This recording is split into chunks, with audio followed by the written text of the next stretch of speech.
se presenta la serpiente de fuego, que es todo lo que tiene por aquí, y tenga. En el momento en que hizo los votos, estaba eudorido de seguridad, de certeza de que podía cumplir, era sincero. Pero luego, entonces ahí, las promesas son esas. Entonces, ¿fue mentiroso? No. Simplemente, ¿fue sincero? Sí. Pero incumplió las promesas. Incumplir no es ni ser mentiroso. No hubo mala intención. No había. No. Pues eso no es Puede haber dolo. Puede haber o no. Puede haber dolo. Claro. No pudo haber, sí, No claro. dirían ustedes los abogados, dolo.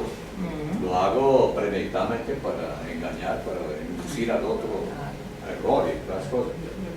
Pero normalmente las promesas sinceras se cumplen por un tiempito, porque es que el amor eterno dura como hasta 3 meses. Como hasta 3 meses. Amor, 3 años. Bueno, a algunos les dura hasta 3 años. El amor, el enamoramiento lleva 12 ese años. que la gente tiene con maripositas en el estómago, máximo 3, digamos, un proceso hormonal que nada tiene que ver con lo consciente y lo digamos, lo Pero 3 intencional. años está bien. Tiene que ver con las feromonas. No, porque después de los 3, digamos, puede durar hasta 3 años, es decir, que las feromonas de uno sean compatibles con las feromonas del otro. Es un proceso que puede durar hasta 3 años. Si usted en esos 3 años logró además construir alguna otra cosa más allá del enamoramiento, digamos, el enamoramiento es un proceso biológico, químico. Si usted logró encontrar en el otro alguien con quien efectivamente cree que puede llevar una relación, pues digamos, puede haber amor más allá del enamoramiento. Pero inicialmente ese enamoramiento de maripositas, no sé qué, eso a los 3 Y años después ya son gastado. pataditas, no son aleteos de mariposa.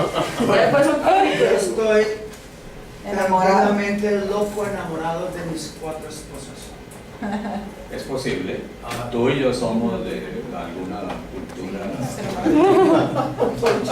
De Utah, ustedes son de Ahí va lo mismo, yo acumulo y acumulo y acumulo. Yo no sé, bueno, mentira. Yo he sido monógamo toda la vida. Bueno, lo que estoy diciendo es, en ese momento de efervescencia y control de las hormonas, que no soy plenamente consciente, yo puedo prometer muchas cosas. Pero cuando paso, y esta vaina que pasó, esta como que no era. Está como que no es. Porque se hace Esta entre los como que no 3 era, años. pues, que no era. Entonces, Pero es cierto.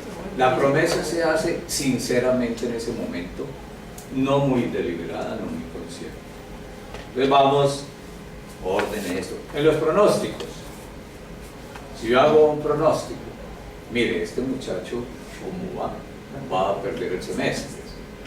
Y resulta que en las últimas 4 semanas el tipo se puso las pilas. ¿Dije mentiras? No, No, fue una hipótesis. Pero pero si tiene una intención. fue un pronóstico errado, no acertado. Y los pronósticos no tienen intención. Los pronósticos normalmente sí tienen alguna intención, porque yo puedo decirle a un muchacho, pero es que va a otro, es que los actos no son puros. Todos nosotros somos impuros, todo es mezclado. Yo puedo decirle a un muchacho, mira, ¿cómo vas? Están en peligro. Pilas.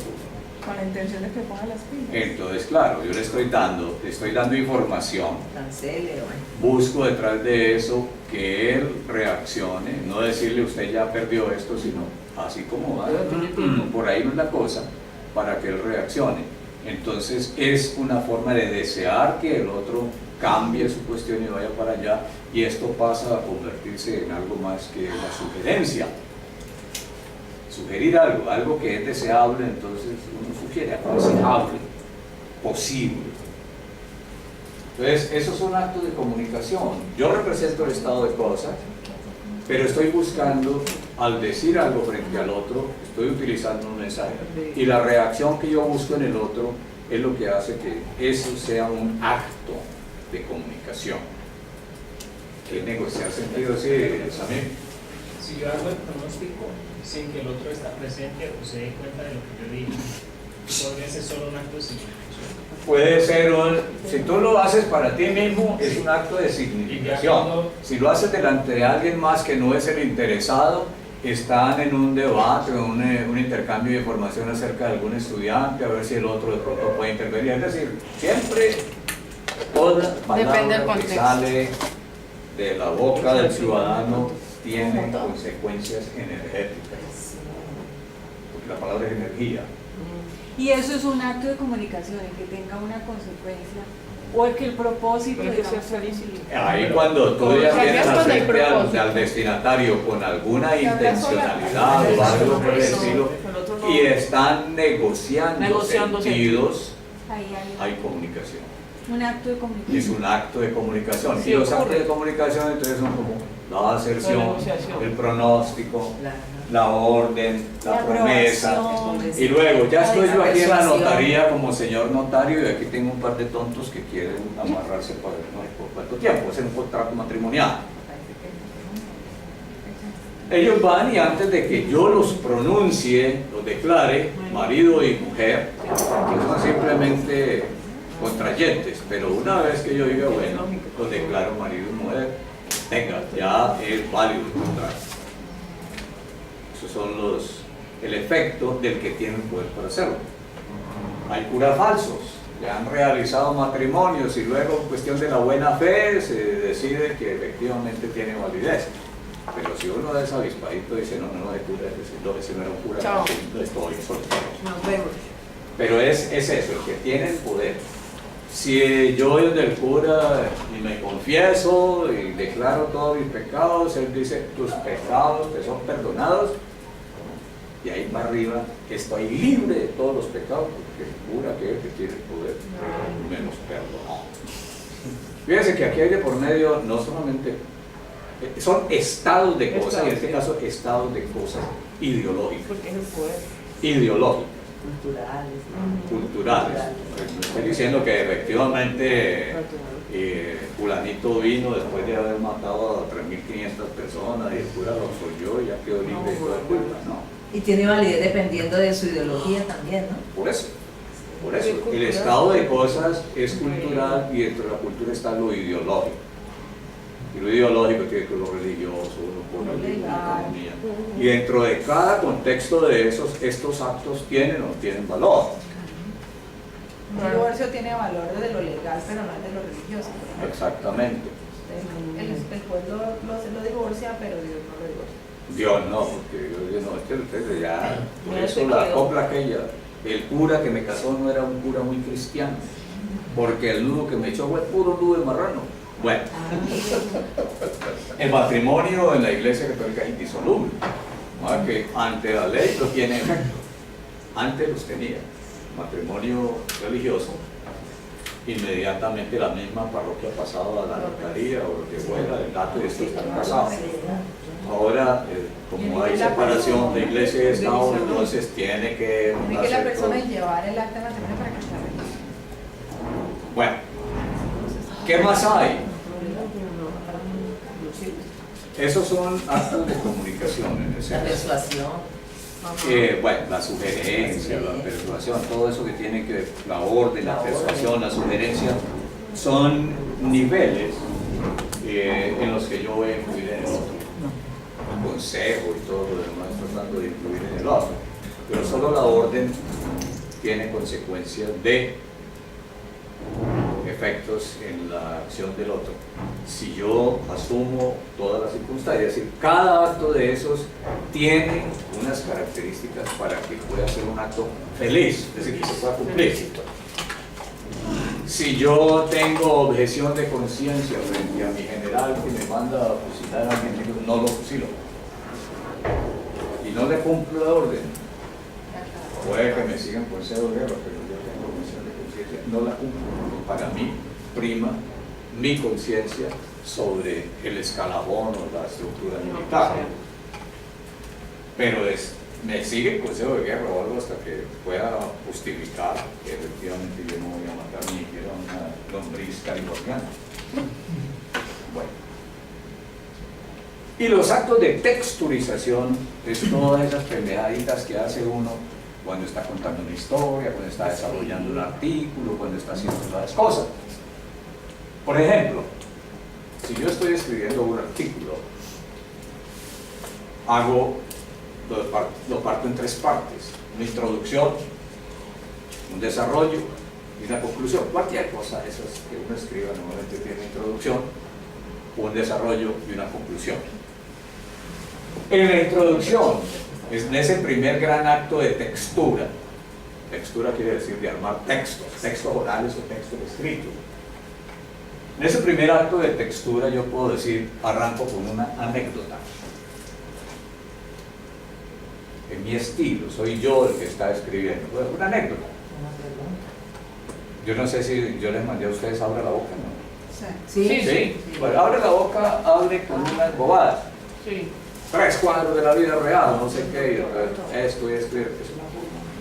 Estrategia. ¿Qué actos hay ahí? Pues ese primer acto es simplemente una descripción de unas situaciones concretas. En alguna otra parte, yo en alguna vez escribí un artículo contando qué había pasado cuando yo llegué a la Universidad Pedagógica de Colombia en el año de 1959 como estudiante del primer semestre, del primer año. Y al llegar a la portería sale un señor con su bata y una carretillita y me dice: buenas tardes, profesor.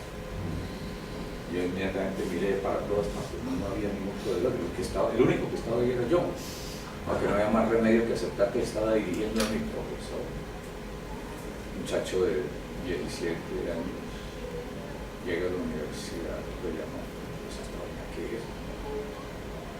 Permítame, profesor, toma mi equipaje, lo monto, la carretilla, un baulito, yo le llamaba un baulito y una maletita. Sígame, profesor, y sube ese señor con una carretilla, 3 pisos para el dormitorio. Aquí está su cama, su locker y todo. Cualquier cosa que necesite el profesor, y uno empieza con ese baño lavado cerebral. Profesor, profesor, y por donde se mueva uno, profesor, profesor, profesor. Bueno, una anécdota para hablar de lo que es la vocación.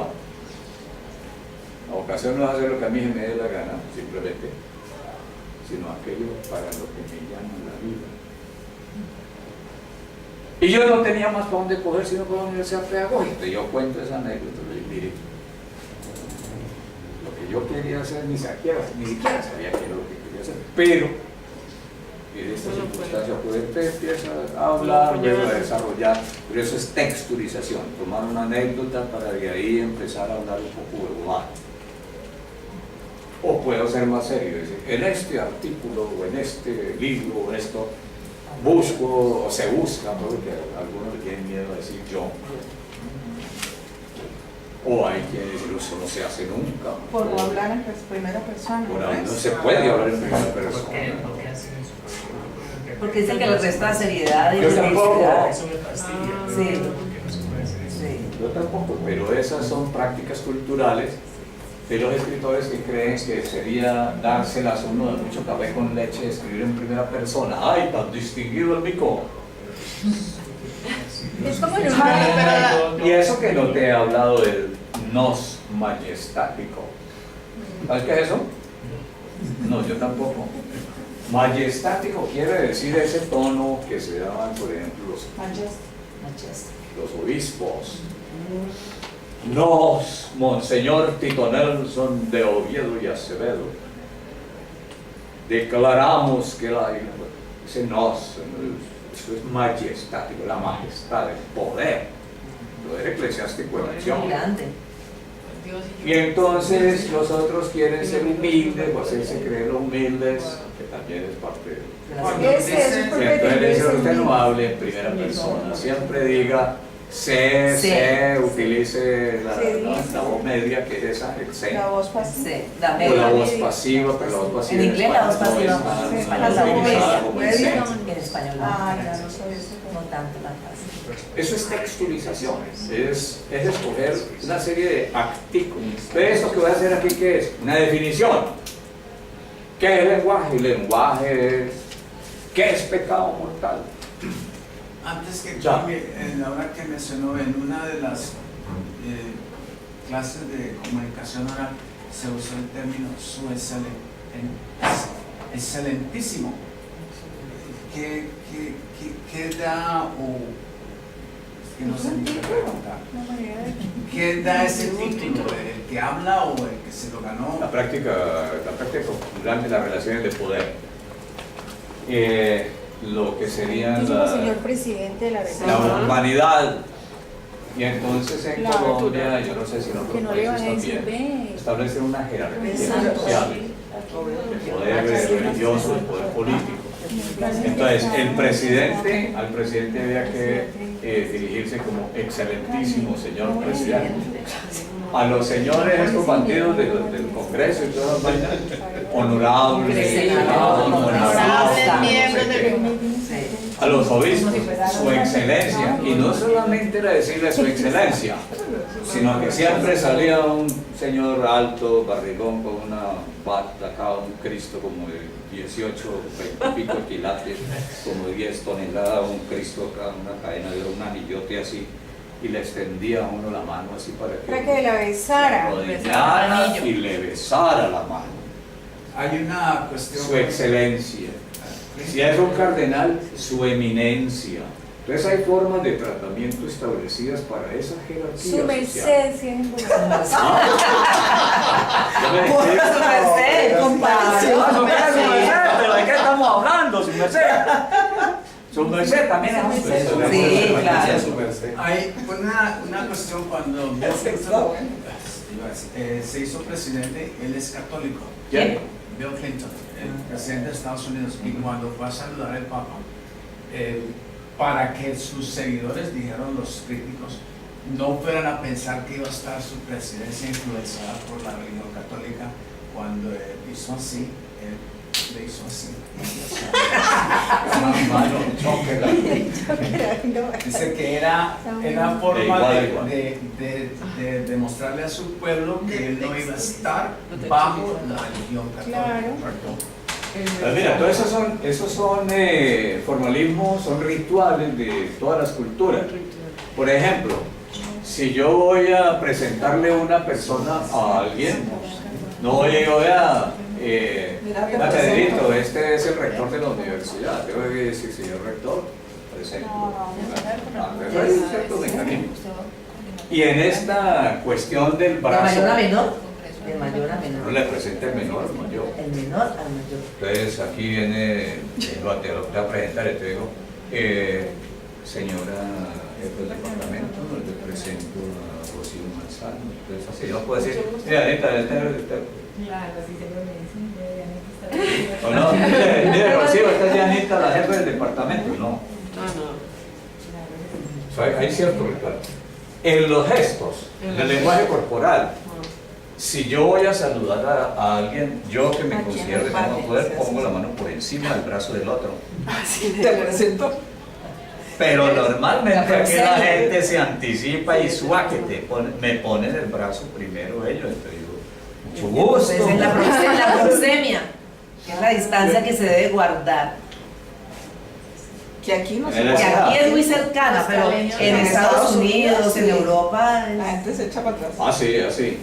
Eso es rico. En una recepción uno va por todo el pasillo caminando al otro, el otro de para atrás, como decimos.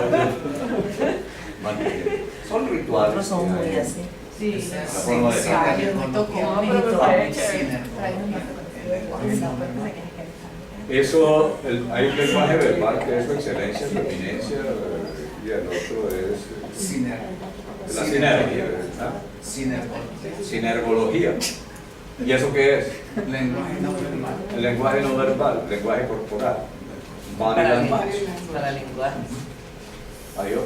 Pero dicen los expertos, yo no estoy de acuerdo con eso, que es equivale al 55% de la comunicación. Que equivale incluso más. Pero yo creo que para los que son más visuales, que están pendientes de eso, para los que son más auditivos, no creo que tengan el mismo valor. Es que esas cosas son un solo paquetico, esto es holístico. No puede Tú separar. te das cuenta a leguas, inconscientemente, pero inmediatamente reaccionas, hay algo que no encaja dentro de la relación con el otro. Eso es automático. Química y física. Es Uy, la forma sí. en que le dan la mano a Más uno, física todas que esas química. cosas, inmediatamente lo siento y luego le pasa la mano a alguien, entonces le hace como así. Para que- Hay algunos, mucho gusto, y apenas es una tocadita así, Otro de la cosa, termina uno ahí, por favor. Embaratado. Oídos que no. ¿Cómo no se va a dar cuenta uno de esas cosas? O miran para otro lado cuando Uy, sí. inmediatamente uno se retira. El tono de la voz. Mucho gusto. Corta. Hasta ahí llegó. Pero esto de la comunicación está en juego, no solamente los actos verbales, los actos de significación, la locución, sino todo lo demás, que es el lenguaje corporal, los gestos. Esa es la parte pragmática donde uno relaciona discurso, contexto verbal, contexto situacional, contexto histórico general.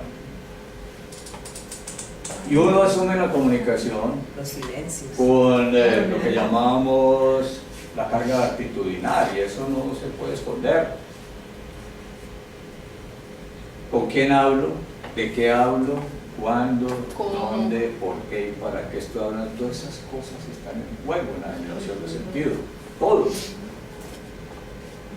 Si ustedes me ven aquí como me ven, dirán: a este tipo no le gusta hablar de estas cosas. Se nota que no le gusta. Porque salta a la vista. Que detesto hablar de estas cosas. Me encanta, me fascina, estoy ahí, me gusta. Nací en el aula y yo creo que de pronto hasta en el aula al llegar al fin. Lo disfruto. Lo disfruto y lo demuestro. Alguien me sufre, todo el mundo me sufre, pero yo la gozo. Pues esa es la cuestión física, es la parte corporal, la parte gestual, la carga actitudinal con que uno enfrenta. Hay personas con las que uno no quiere hablar y yo no soy la excepción. Por ejemplo, a mí no me gusta hablar con las personas que me van a cobrar o las que me llaman por teléfono. Don Tito Nelson. Sí, ay, le hablo que del banco. Tenemos por allá, por favor, no estoy interesado. Ay, pero ¿por qué no? Que no. ¿Sabe qué me pasó en estos días? Me llaman de Movistar a decirme que ampliara el plan. Entonces era una mujer. Entonces ella decía: muchas gracias, señorita, pero en este momento no me interesa. ¿Y por qué no le interesa? Yo le dije: realmente en este momento no necesito ampliar, no lo necesito. Pero es que esa no es una respuesta. Y yo le dije: lamento que mi respuesta no te sirva, pero no me interesa. Es decir, de verdad ni lo necesito, no sé qué. Yo pensé que yo me iba a decir: ah, bueno, muchas gracias. No, me tiró el teléfono, quedé. Y yo decía: Y ellos tienen como política que si tú no dices no, él sí está implícito. Y entonces se queda: pero es que usted no dijo que no. Ellos tienen alguna... sí, Ese es el mecanismo perverso. O sea, hay que decir claramente: no me interesa como dijiste tú, porque para No, ellos, pues, usted no dice no, usted dice gracias por la información, usted no está diciendo que no. Usted no, para pero ellos, realmente no. la respuesta era: ¿pero por qué no? Y yo: pues no me interesa. Es que esa no es una respuesta, me decía yo. Pues sí es. Así son. Uy, sí. A Gloria le insultó una... Yo tengo la fórmula para eso. ¿Sí? vieja y bueno, sé que... ¿Qué? ¿Cuál es la fórmula, Chan? Pediré el nombre. Cuando llamen, ¿con quién? ¿Me das tu nombre? El apellido también para anotar. Y ya. Cambia completamente en cualquier situación de teléfono. Cuando Eso lo voy a hacer. piensa que uno puntualmente... Pero no es la reacción que uno espera. Ahora que usted dice eso, no, pero pues además de eso, ahora que usted está, pues que estamos teniendo esta discusión, yo creí que fui clara cuando le dije: no necesito más minutos, no es de mi interés. Es que no quiere decir sí. Sí, no, pero la respuesta de yo hubiera podido ser por otro, pero ella me decía: no, es que esa no es una respuesta. Y yo decía: sí es una respuesta. Ella no aceptó no como respuesta. No aceptó. Algo así. Infelicitos. No feliz. Ella No, le feliz. dijo el mejor vendedor de Babilonia. Me llamó. Habla de algo así. Tito, Bueno. en eso que estás hablando ahora de actos de comunicación, o sea, se cae de su peso obviamente lo de la importancia del lenguaje verbal. Hoy en día que está el cuento del WhatsApp, la comunicación instantánea, todos los malentendidos que generan Sí, comunicarse tenaz. por esta vaina. Porque tú escribes algo y la persona interpreta otra cosa completamente diferente a la intención que no tenía. Pues no, no tiene emoción, no tiene gestos. Teléfono roto. Porque no tiene los gestos ni el tono de voz que uno le pone, no. No hay todas las redundancias que hay Claro. En la cara a cara. conversación cara a cara. Además que de todas maneras, si uno tiene un malentendido cara a cara, uno se da cuenta en la expresión del otro y uno trata de cómo remediarlo. En cambio, si es por el teléfono, pues cómo hace uno. Influye mucho No, a mí la verdad ya no. ¿Por qué, perdón? A mí antes me gustaba, pero ya no es que sea... Las mayúsculas sostenidas. Eso mismo. Bueno, eso es, pues en los actos de texturizaciones son todos recursos de ciertos actos que uno utiliza. Yo voy a utilizar una cita en un texto. Eso es un acto que participa en la texturización. Armar textos Va a prestar voces de otros Cosas autores ajenas. que usted considera que debe dar un ejemplo. Que era texturizar el texto, creo que es Texturizar, texturizar. hacer el texto. No, es que un estudiante de la maestría de comprensión de lectura tenía una tarea de Hoover que decía texturizar, no sé, profe, ¿qué es texturizar? Y yo decía, no sé, trate de buscar, pero no, le pegué a la definición, sí, pero no. Claro. Textura, es darle textura al texto, es decir, Tejido. tejerlo, que quede como yo quiero que quede, con el estilo, con el Pero ¿y luego tono, cómo con la escribes forma, eso? con la claridad, todo lo que hace uno con el texto. Uno puede hacer definiciones, puede hacer comparaciones, puede hacer crítica, traer ejemplos, clasificación. Los actos retóricos. clasificaciones, todo lo que está al alcance para que el texto quede como a uno le gustaría verlo u oírlo, porque también en el aula, por ejemplo, estoy diciendo yo aquí, está compuesto de N.000 actos, no todos felicitos. Pero esa es en esencia lo que está en juego cuando hablamos de los actos de ¿qué? Y locutor. Ilocutorio. Pero la ilocución en ese caso está puesta en relación con el otro, con ese yo, con el tú. Ilocución, que es lo que yo busco en el otro. Pero sobre, es decir, esas cosas están montadas sobre los actos de significación. ¿Qué es lo que yo doy como carnecita para el asador? ¿Qué es lo que representa? Estamos diciendo, estoy haciendo aserciones, estoy haciendo preguntas, estoy haciendo pronósticos, que son cositas que están representando el estado de las cosas, lo real, lo actual, lo posible, lo deseable, lo obligatorio, todas son cosas.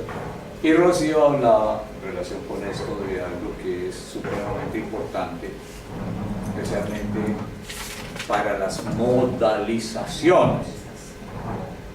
En la representación del estado de cosas hay una parte que es la modalización. Too early? No, we still have 25 minutes. You have 25 minutes. 25. Plenty of time. Al fondo de mi sabiduría. Como de salón nunca nos han sacado. Hay un autor que es neurólogo. ¿Le ayudo? ¿Falta qué? ¿Le ayudo? La mesa está en la computadora. Que se llama El hombre que confundió su Andrea. sombrero. Y uno de los artículos de los capítulos de su Dale. libro muy bueno es sobre un señor Imagínate que no hago esta terapia, que es un no, psiquiátrico no, y está hablando el presidente y tengo el músculo. y los dos he perdido porque los dos no entienden El contexto. no ya entienden las palabras, tienen me mandaron a hacer gimnasio con peso. Entonces, como no tiene las palabras, no puede. el hombre que es del libro del hombre que Hay que confundió a su cuidarse, mujer, no es igual sobre que de Oliver Sacks. Y uno de los capítulos del libro es sobre un señor que está en un psiquiátrico y él no, digamos, tiene un problema mental en donde no puede decodificar las palabras. Ve, digamos, si la comunicación es a partir de lo no verbal, pero él no puede decodificar las palabras, es como si le hablaran en chino. Y entonces en una de esas están dando al presidente dando una noticia trágica y todo el mundo en el psiquiátrico está preocupado y él está toteado a la risa, porque él no puede entender las palabras que él está diciendo, solamente está viendo los gestos y desde ahí es que decodifica de lo que el tipo dice. Y entonces cuando le pregunto, o sea, cuando empiezan a mirar es que el presidente está echando puros cuentos. No fue creíble. No, pero la gente no se da cuenta Claro, que uno solamente el está escuchando el texto Correcto. escrito, mientras que el otro, como no entiende las palabras, solamente se concentra más allá en lo gestual. Y se está riendo. Él sí entendió Él es neuropsicólogo. Que recomendaba el doctor Levy. sí, El libro que recomendable. Sí. Bueno, Lilio, ¿qué hay de la vida de esto lo recuerda, ¿esto lo hemos visto ya? Sí, No. hasta ahí. Hasta ahí. La significación, comunicación, polifónico, ¿se acuerdan lo que es el polifónico? Hasta ahí nomás. Sí, yo no, lo que yo digo no es solamente lo que yo digo, sino todas las voces, todas que están detrás de mí. El idioma no me lo inventé yo, viene generación tras de generación tras de generación. Bueno, que ahí recogía muchas voces. Lo que estoy diciendo cuando de pronto digo Saussure, Chomsky, Bomenich, toda esta gente que nos damos aquí, Austin, Cero, y de pronto va a perder en alguna parte aparece David. Yo gozo inventándole alguna palabrita. Cuando dije, bueno, si Ducrot habla del idioma como polifónico, yo puedo hablar del idioma también como poliscópico. Entonces tiene la palabra poliscopía, y por los muchachitos a los que lo mandan a leer, abra la boca. No, poliscopía simplemente quiere decir cada signo que nosotros construimos o nos apropiamos de él o cualquier cosa que hagamos es muy complejo, recoge muchas cosas y uno va a analizar, por ejemplo, silla. Parece muy sencillo, silla, pues es una silla, pero ¿qué es lo que hay detrás de ese signo silla? Tiene que ver con la forma, tiene que ver con las funciones, tiene que ver con los materiales, tiene que ver con una cantidad de cosas, la comodidad o la dificultad, bueno, todo lo que uno ve es una mirada múltiple de los objetos y el concepto es supremamente complejo. ¿Qué tal cuando lleguen a la silla eléctrica, por ejemplo? Eso de producir una electricidad. O la silla Bueno, vacía. entonces hay una cantidad de cosas detrás, por eso habla de poliscopía. Cuando, si pudiéramos mirar el poliscópico, scópico es del scope, como de la... Scope es la mirada, el alcance. alcance, sí. Y poli De pues, múltiple. es la policía con las cámaras detrás de un... Bueno, no he dicho, el poli es varios, múltiple, mirada múltiple, es un lenguaje, la lengua es poliscópica. Es polifónica porque mucha gente la ha ayudado a construir, destruir, modificar, etc. Y es poliscópica porque cada elemento, cada signo recoge muchos aspectos, es decir, es la fusión de una cantidad de aspectos en un solo signo. No hay un solo signo que uno pueda decir, eso es sencillito. Una conjunción como y. ¿Y qué de qué? Explíqueme qué yo hablo de sí. Bueno, ahí hay una cantidad de miradas para explicar el concepto de lo que es la conjunción, si es adición, si es un reto, si es un acto significativo. Usted no me llamó y... ¿Qué diablos quiere decir eso ahí? Es retante, ¿no? Oh, entonces, ¿qué hay detrás de un simple sonido como i, cumpliendo tantas funciones en el discurso? Porque todo es poliscópico, hay muchas miradas detrás de eso. Queremos borrarlo de esto por vida. ¿Eso lo hemos mirado? No, señor. No. Luis Ángel Baena fue un lingüista muy prestante de la Universidad del Valle, tuve el placer y el honor de ser su colega. Él hablaba del proceso del lenguaje en estos términos que voy a presentar yo aquí. La R quiere decir la realidad, la llamada objetiva, material y social, es decir, lo que está por fuera del sujeto. Mundo físico, mundo cultural. Cuando hablamos de las prácticas, aquí viene práctica empírica, práctica interactiva, la pragmática. A partir de eso, esa flechita que aparece ahí son procesos. A él me daba la impresión de que le parecía que esto era lineal. Y entonces pasaba de esa realidad en la cual está metido el mismo aprendiz del idioma a hacer representaciones conceptuales, donde la representación conceptual, más que una representación conceptual según entendía yo, es decir, no es toda una definición, sino simplemente una forma de representación mental de ese mundo exterior. No hablaba todavía. Que nunca es de igual al mundo exterior. ¿Ah? Que nunca es igual al mundo exterior. ¿No? No, porque el mapa no es el que Porque además lo que uno conoce del mundo es solamente lo que Yo lo conozco. sí, pero no es igual al mundo real. No, claro. Digamos, No, nunca es igual al Ni mundo real. No, pero entonces uno va haciendo de representaciones mentales, es como un tipo de representación mental. Y esa representación mental, entonces, él hablaba de una configuración lógica. Configuración lógica era más o menos mirar algo que yo en estos días llamo la estructura biológica prelingüística. ¿En qué consiste? En que uno, como viene con la capacidad de análisis y de síntesis y todas estas cosas, mira el continuo que hay en el mundo. ¿Qué pasó? A mí me dicen mamito, eso está explicado. Mi hija Andrea, la chiquita, dice papito y mamito. Mi nieta le Como cuando no se preguntaba a la vaca y mamá vaca. cuando estaba pequeñita: mami, estos son los párpados, ¿no? Sí, mi amor. ¿Y dónde están los mármados? ¿Los qué?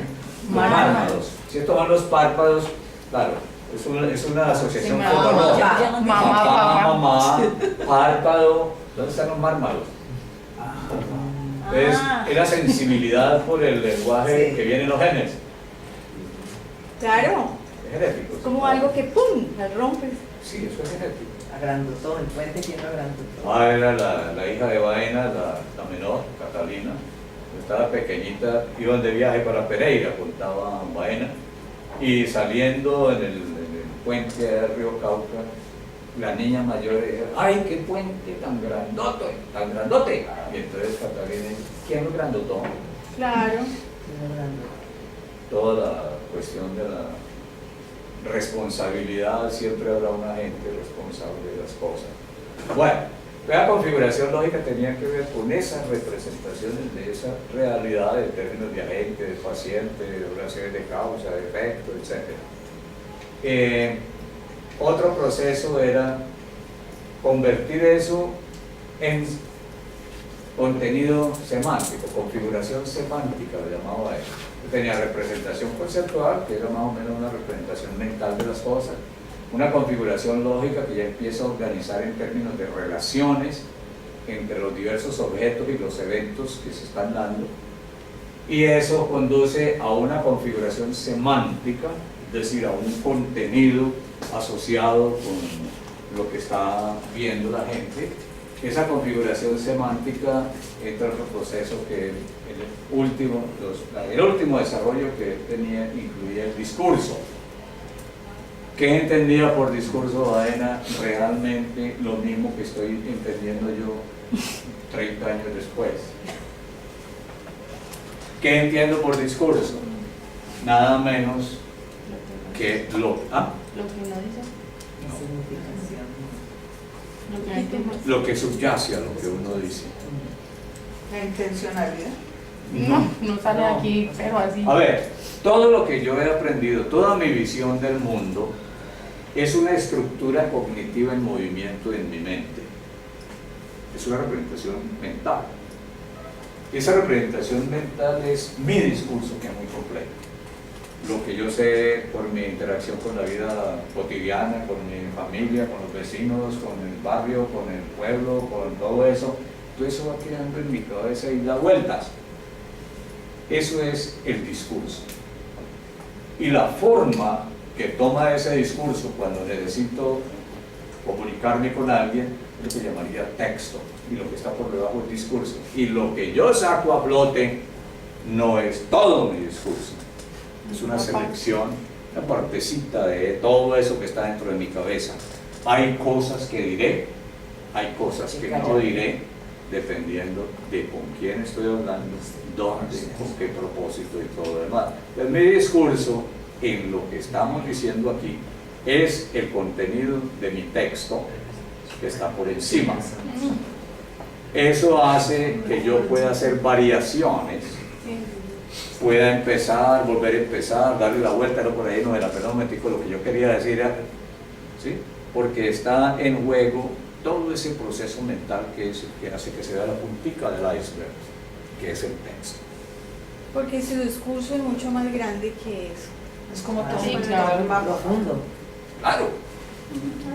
Si van a coger mi cerebrito y abrir qué tiene por dentro, no, todavía no, pero unos 100 años después. No van a encontrar nada, porque ya se ha agotado.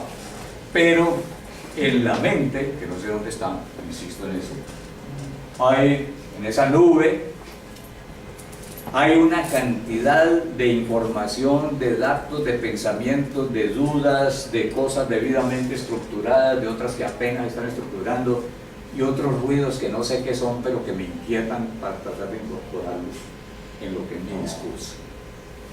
Mi discurso, decía, me contaba Rocío, se puede mirar en 3 estadios.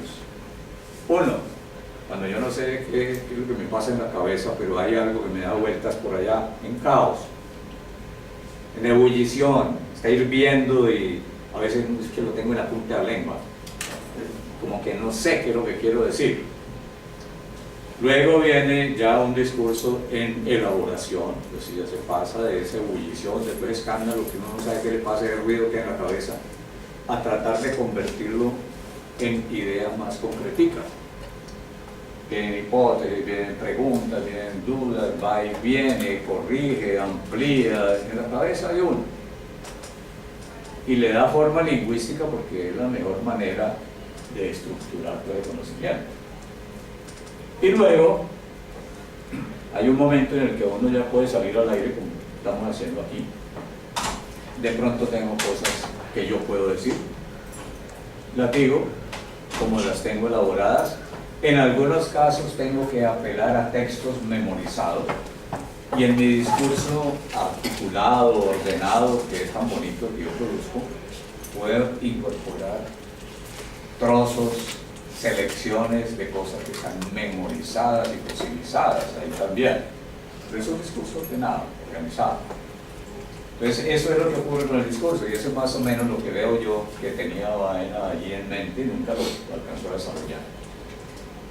Ese discurso necesariamente necesita una forma, y entonces está asociado con todas las estructuras de la lengua, la gramática. Estructura sintáctica, decía él, y tal vez siguiendo un poquito el modelo transformacional, donde la sintaxis es como el corazón de todo el proceso gramatical. Y esa estructura sintáctica iba tomando cuerpo mental en la estructura fonológica. Todo este proceso que estaba allí es mental. Lo único observable es la R. Todo lo demás son cosas que se supone que Todavía Y es mental. eso que también viene mental. ¿Ah? Que la R también es mental. No, él hablaba de la realidad objetiva, material y social, es lo que está por fuera del sujeto. Esto que está aquí es la realidad objetiva, es decir, está por fuera del sujeto. Lo que yo percibo es El otra cosa. inconsciente. Lo que cada uno de nosotros percibe es otra cosa. Yo veo en cada uno de ustedes Una expresión diferente. una persona, pero yo de ahí para allá no me meto. Simplemente lo que yo percibo, esa es mi realidad mental de ustedes. Pero su realidad objetiva es otra cosa. O sea, que la R es el mundo exterior y el resto es interior. Exactamente, ese es el mundo exterior que dispara mi cerebrito a realizar todas esas cosas y luego finalmente todo ese proceso revierte sobre esa R física, que es la forma fonética, que es lo que ustedes están oyendo ahora y que yo aspiro a que me estén entendiendo. Pues sí, pero uno cree que está entendiendo y después da cuenta que no ha entendido nada y después cree otra vez que entiende. Bueno, esa es la negociación. La de forma ese- fonética por lo también menos puede yo ser estoy escrita, así. ¿cierto? ¿Cómo? La forma Sí entiendo, fonética pero después no, pero después. Sí, ahora la forma fonética es como la señal física que sale después del proceso. En el caso mío yo hablo de la forma semiótica general. Porque puede ser lenguaje de señas y no es fonético con el sonido Claro. como tal. Pero como se supone que el sonido es prioritario sobre todo lo demás, cuando hablamos de lengua. Primero aprendes a hablar y después aprendes a escribir y a la vez que estás haciendo aprendes otras cosas. Pero estamos hablando de la parte lingüística, el proceso del lenguaje, pero más que todo en lo que es la lingüística, que es la lengua. Y esa forma fonética entonces conecta con esa realidad física.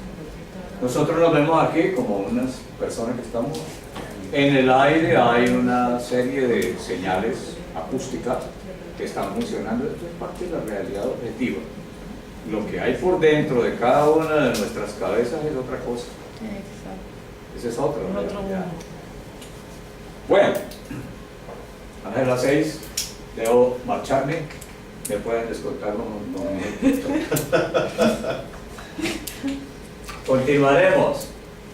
Muchas gracias. Muchas gracias. ¿Interesante? Total. Mucho.